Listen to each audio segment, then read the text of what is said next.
was very God. And he stooped that low to wash, somebody say wash feet. Now y'all know some of our feet ain't pretty. Okay, y'all know some of our feet pretty rough. Amen, somebody. That stuff get between them toes and them toenails start looking like eagle claws and all that kind of, it get rough. You look at them toes, sometimes my wife look at my feet. But the Lord said my feet pretty, I don't care how she see it. But anytime, what I'm saying, anytime you stoop that low inside of servitude, that's God on display. Amen. And you speak against, don't you never speak against somebody who operate in servitude. Never. Don't you never. Somebody say never do it. Oh, you talking about getting God angry? You talking about getting some judgment upon you? Or you do what? Speaking against a man of God, you done lost your mind. Not cotton picking mind. You don't pick cotton no more. You just done lost your mind. Are you hear what I'm saying? Let me finish this and I'm through. Watch this. You was not afraid. And how many know some people ain't they walk around think they bad. They ain't scared of nobody. I say what I want to say. You don't tell me what. All right, keep on saying it. Keep on saying it. Now I just want to go here.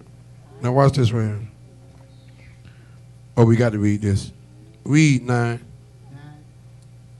And the anger of the Lord was kindled against them. Read. And he departed. Now watch this.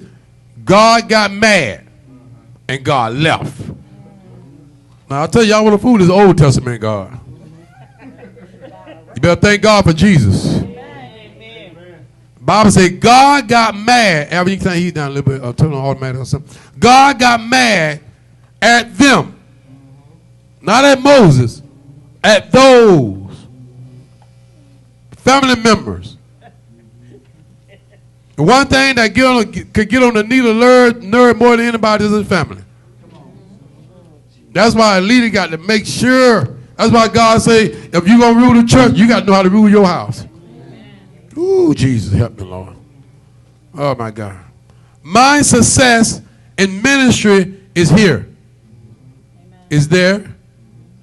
Get up, Trayvon. And here. See how I told him get up? He just sprang right up. No, nothing. I wonder some of y'all was down there. I tell y'all get up. Wonder who you think he talking to?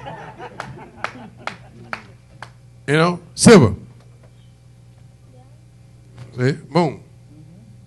Now, I didn't get this kind of respect from my kids because I bust them across the head.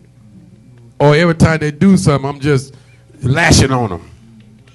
No, I get this because I love them and I provide for them. They know I love them. They know I show them love. I serve them. Hello, somebody. My wife serving her capacity. Amen. And we're raising some beautiful kids. Y'all ain't got to say amen. I know. I said we raising some beautiful kids. And we raising them up in God. You hear me? Now this is success of the ministry right here. Not so much how many in here. I don't stay with y'all. I stay with this. So some stuff that I got to deal with here, I ain't got to deal with y'all. Y'all got to deal with y'all stuff who y'all stay with.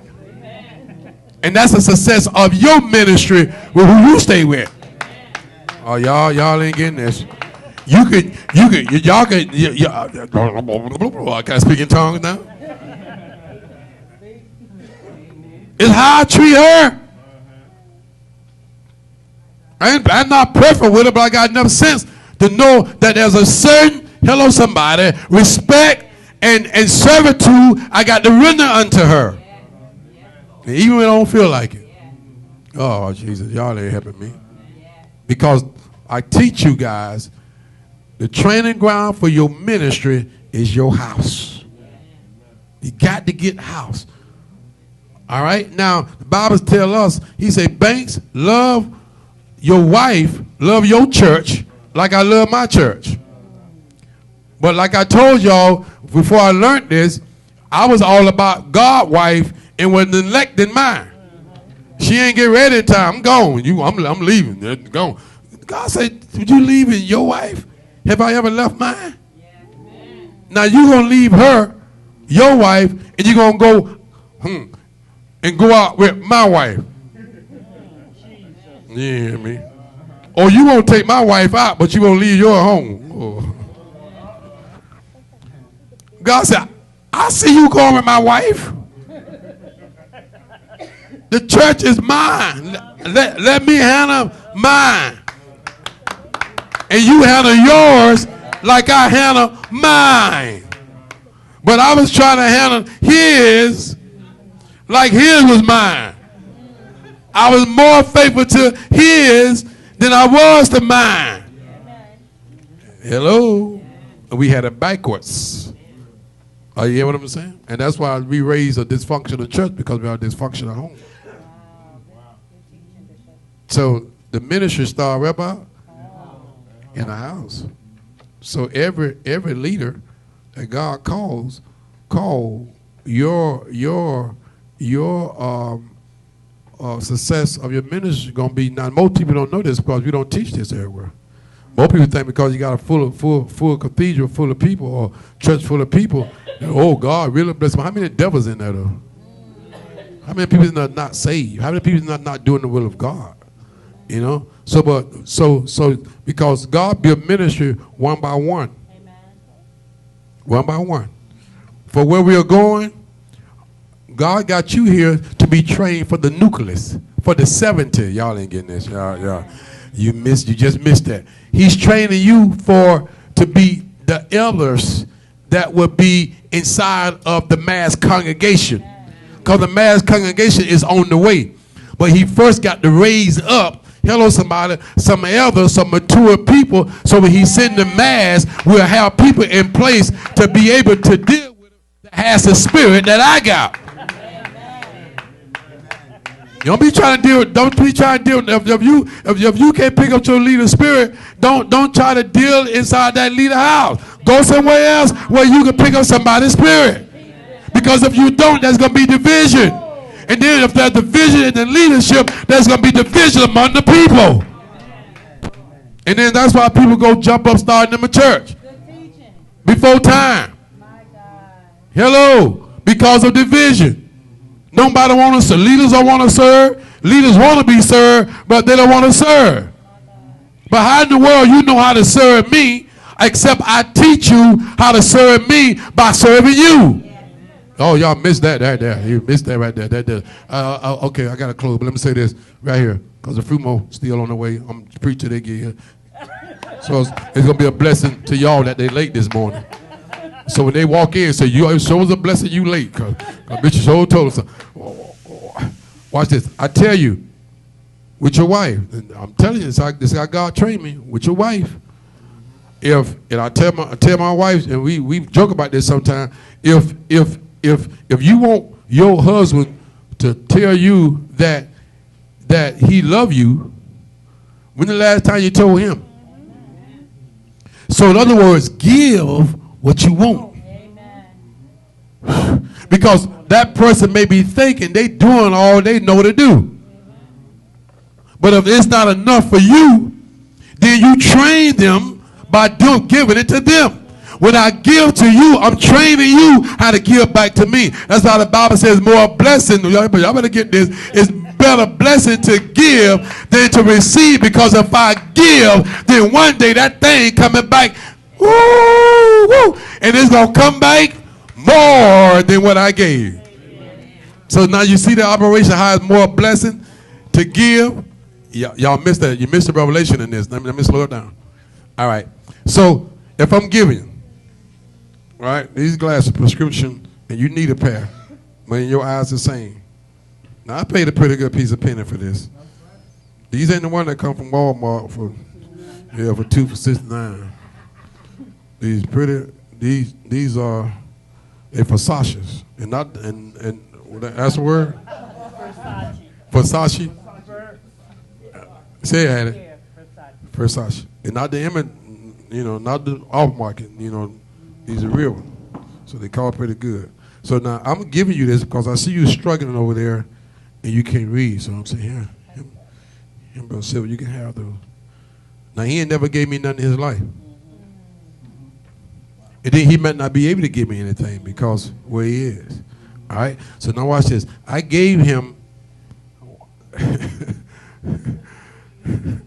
I ain't give him nothing.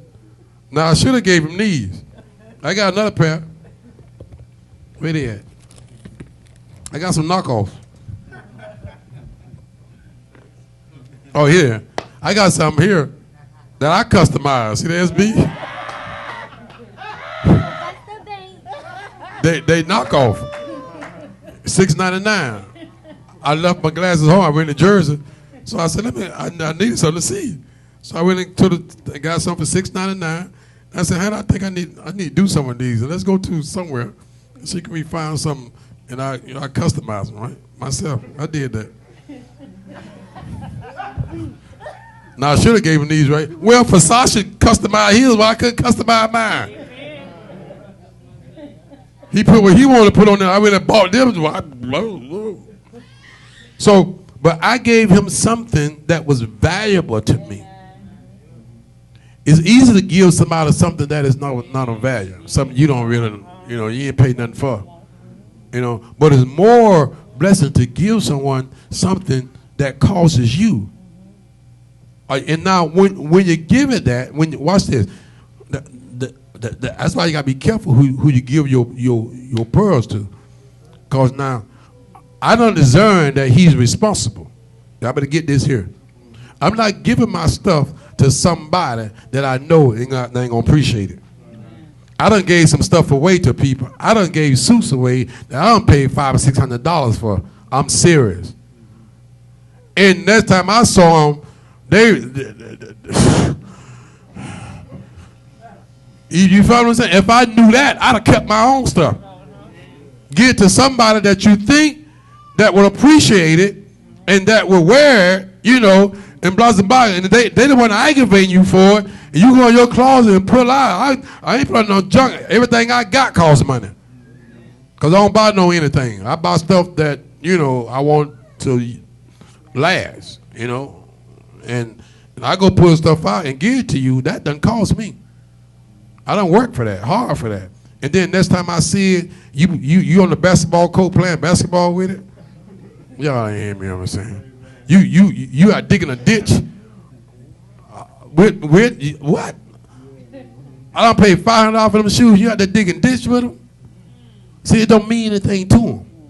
You follow what I'm saying? So you wanna learn when you want to be a blessing to discern who you're being a blessing to, so that they won't take your hard-earned stuff and don't have no kind of appreciation about it or nothing, because that'll start working some stuff in you. And that'll start making you say, I ain't getting about nothing. Next time I get one of them Negroes, something my mom, they don't appreciate that. So that's very important. So in the natural, so in the spiritual. You just can't put, the Bible say, watch God. Now I'm coming in. God say, now when you start giving out my word, listen what he said. When you start giving out the pearls, the revelation of my word, he said, give it to faithful men. Yeah. Don't just throw out the revelation of the word of God to people who it ain't going to mean nothing to. That's too precious. He said, give it to faithful men. There's some stuff that I got in me that I won't share with some people until I'm face to face with them. Are you hearing what I'm saying? Because I know that you are faithful and it's going to mean something to you. This just not know anything. Some things I share with Larry, when we're talking, just brother piecemealing back to each other, I share some heavy stuff with this brother that I just won't share with any old brother. Because I know his desire, where he's trying to go in God, versus another brother where I know he's still kind of like he's just chilling. He ain't ready yet. So why would I give pearls to this one who ain't ready? Hello, somebody, and hold it from the one that's ready. No, he said pass it down to the one that's faithful, because if he's faithful, he's going to pass it down to the next one that's faithful. And after a while, we'll have a 70. Are you hearing what I'm saying? I said we have a nuclear. So now God can send the increase in because why? We have a nuclear that can cover the multitude that God's sending in. So don't you think you going to the nursing home is some little thing on 2 Sundays out of the month. Don't you discredit that and make the devil try to come to you, make you think, Bishop, I ain't doing enough. No, you doing what God called you to do. You see? I was in, how long I stayed in nursing home and they had nobody with me? At least you got a musician going with you. It was nobody going with me. But was I not faithful? I was faithful. That's how I drawed you to go. Y'all ain't getting this. Not because of my faithfulness, the faithfulness fell on him. Now he better not get no attitude to my he gonna quit. He will get rebuked sharply.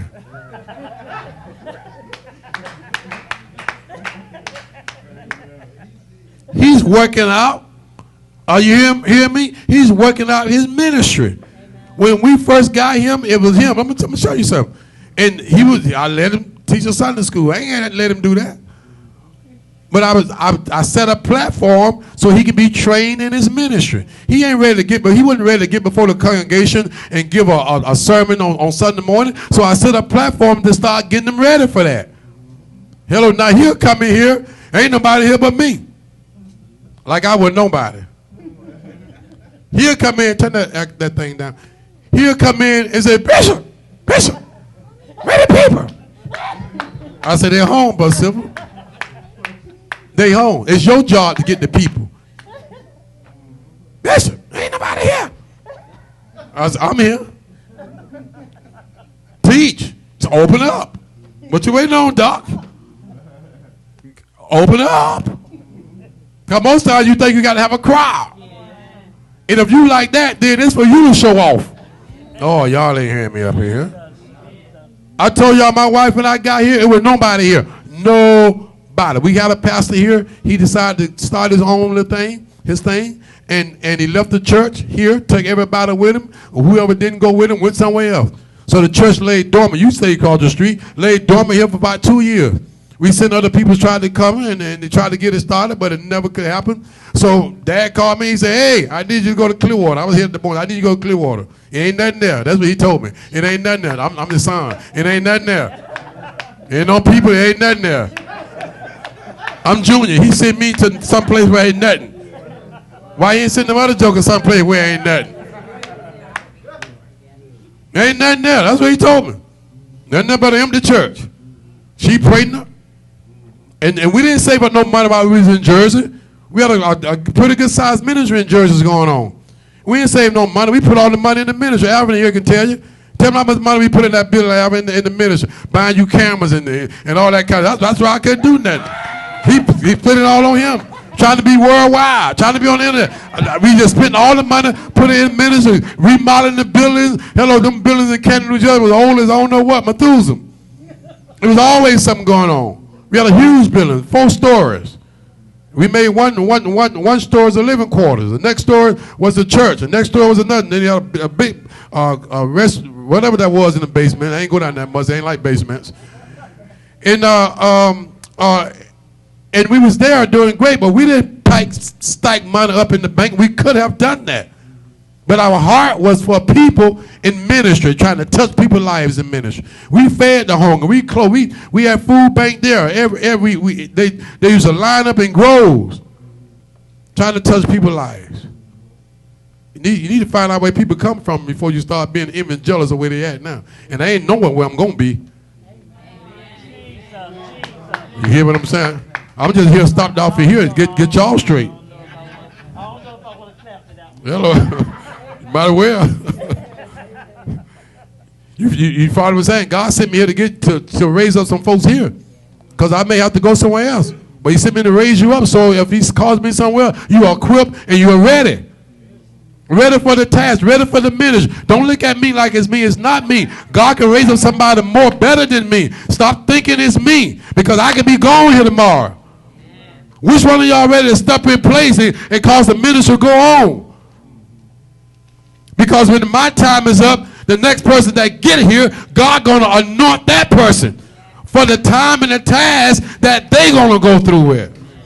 So you ain't got to worry about whether God going to have somebody here faithful enough to run this ministry. Somebody going to be here if I got to go. But before I go, I'm going to make sure I pour everything in you and in this ministry that God got in me. Because he might want me to stay. I don't care. I love you guys. I'll stay if he say stay. I won't go nowhere. But it got to be God. Because I don't want to be standing in the next man's place. You got that? No. I don't know. I don't know. I don't know what God gonna do. You know, I might be in Africa somewhere. I might be in China somewhere. I don't know what he gonna do. But you know, whatever he do, whoever he got slated, if he got somebody, that's gonna be the right person. Yeah, we gonna make sure of that. Because I don't care where I am, Clearwater gonna be a place I'm gonna be visiting frequently. I got too much hard work and labor in Clearwater. You better believe that. I don't care who here, who the bishop. I'm coming in. I'm coming to see about my people. Are you hearing what I'm saying? But you know, I'm trying to get to a point. How I get off? Where was I? Told you. Oh, and okay, we was in Jersey. Y'all badass. And y'all get ready to sing one song. We're going. You know, we gotta stop coming to church thinking it's gonna be the same way every Sunday. You don't know what the Holy Ghost is gonna do. And we was there, had it, and we built both naturally and physical. So Dad said, come to Jersey. I mean, come to Clearwater. And I ain't just go to Jersey. I was asked to go to Jersey. And he said, come to Clearwater. There's nothing there. You wouldn't hear. You wouldn't hear. You wouldn't hear. You might have been here, but not here. None of y'all were here. None of you. Only you. You wouldn't even hear. You was in the belly. And her. And we come in here and we sit down. Hello, somebody. Nobody. Old paneling on the wall. Some of y'all who first got here, you know, old panel, just old building. The outside looked like 1939 or something. You know, and I say this thing need to be remodeled. Ain't no money. God used, let me tell you what God did. When we first got here, God sent some people here off the street. They wouldn't save people, but they were church people. He sent them here, and I'm going to tell you what happened. And that was during the time of the income tax. And they paid their tithes. These people paid their tithes. They gave to the ministry. And I took that tithe money, and we remodeled the church the first time. We did the outside. Hello, somebody. We got that look off it. Serious. We came in the inside, tore all that old 1939 40 panel. You remember that old ugly panel? The termites had done ate most of it up, and just everything. You can see the bricks. They wasn't stucco inside. I'm like, Lord, please. And we work and we work and we work and we work and we try to make it decent. Sometime, baby, when you work in ministry, you really got to work. It ain't about just coming here, clapping your hand, thank you, Jesus. You got to get physical and you got to work. Amen. To try to make things presentable for people. No, it's just if my house gonna be nice, I want God's house nice. Are y'all hear what I'm saying? And I'm saying this for some of y'all who God called in leadership. Your money can't be your money. Your money, hello, got to be ministry money. When nobody else don't give, you got to go in your pocket and give. That's why you can't be a stingy preacher. You can't be a stingy preacher. You can't be a stingy preacher. You can't be a stingy deacon. You can't be a stingy deacon. And you definitely can't be a stingy preacher. Your pocketbook got to come open to the works of the ministry. God said, if you can't be trusted in natural things, how am I going to trust you in spiritual things? Are y'all hear what I'm saying? I can't hear y'all. Y'all hear what I'm saying? Y'all see your pastor putting out so much money, so much money, so much money. Y'all see me. I don't hide. I tell you what I'm doing so you'll know what I'm doing. Put out so much money, put out so much money. Oh, Bishop did this, Bishop doing that. No more Bishop doing what you doing. But you ain't going to get paid for what Bishop do. You're going to get paid for what you doing. when there's a need, when bishops say we need this, we need that, especially you men in ministry, you should be the first one jumping up. Bishop, how much we need? What is it going to cost? And get it done. Now, don't stop until it get done. Are y'all hear what I'm saying? Don't just because you done gave. I'm gonna tell you something. Because you don't. Oh, I'm on the road now. Y'all, you start this. You pay your tithes and your offering. That's not the end. Amen. When there's needs, tithes and offering was up under the law, and God just thought it was be good. But He said in the New Testament church, when there was a need, they gave all they had until the need was met. Hello? So sometimes you got to go in your pocket, and some of you do this. You got to go a little deeper for ministry. And what you're doing, you send yourself in. And I know who do it in here. I know the people that go deep. I know you. And I know you who don't. Don't think I don't know you. You hear me? Don't think I don't know you. Jesus, I'm trying to twist my mouth like some preachers. Jesus. when they put the offering tables up, Jesus was right there.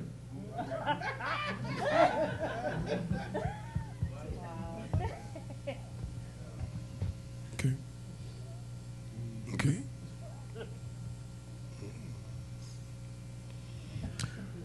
You know while he was there looking, he know what you got in your pocket. He know what you made. He know what you can do and what you can't do.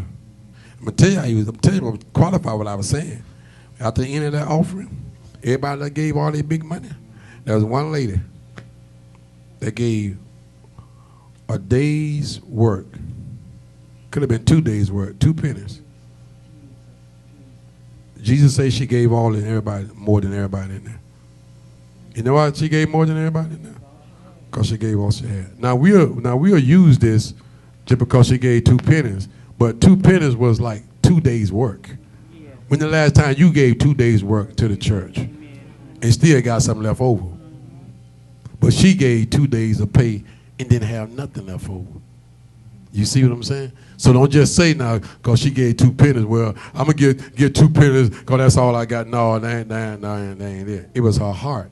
If she would have had 1,000, she would have gave that 1,000 just like she gave them 2 pennies. You getting the message? So when you come in leadership, it just overpower every capacity of your life.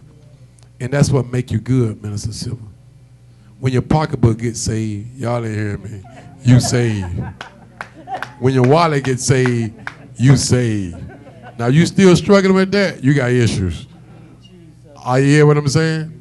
But God love us, God keep us, you got to shut it down. I know we're going to sing 1 or 2 songs, that's it. I ain't going to be up all day singing no songs, that's it. Amen. God do what He want to do, God do what He got to do. Amen, somebody, because we got another...